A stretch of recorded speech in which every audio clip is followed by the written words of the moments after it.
initially, often, people, as they are beginning to go through life's challenges, and we all have challenges, for different reasons, they say to themselves something that they don't wholeheartedly believe, which is, I can't change it, it can't be changed, and so on. When really at that stage, it's some level of self-protection. They really do believe that it's possible they could change it. They just, again, are too scared, don't want to go through the uncomfortable situations or conversations to make a change.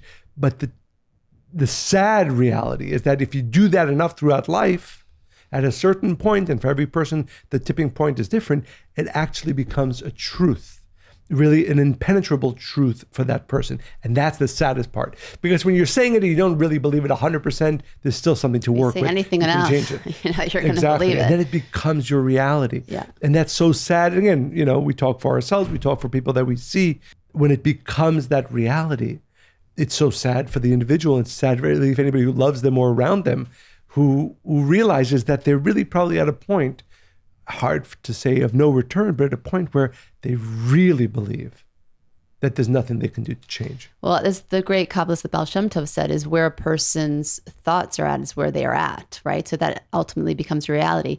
And your father, the Rav, I mean, we saw this firsthand, right? People would come to the Rav with so many problems and difficulties, and some real, some imagined, right?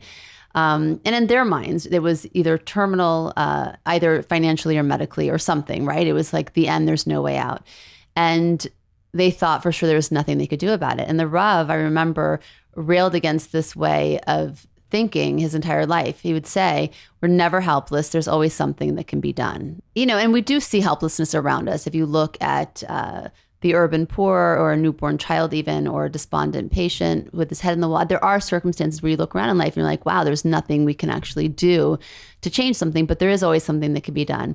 And I think, by the way, that an important part of that is not whether this one step, right? There's that famous story, I don't know if it's a story or a parable, or that is used, right? That there's a man who's and it's told in different ways, but he's at the sea, at the shore, and they're the little turtles that were born, sea turtles that were born, and they're not finding their way, and they're going to die. So he starts picking them up and throwing them into the water so that they can live.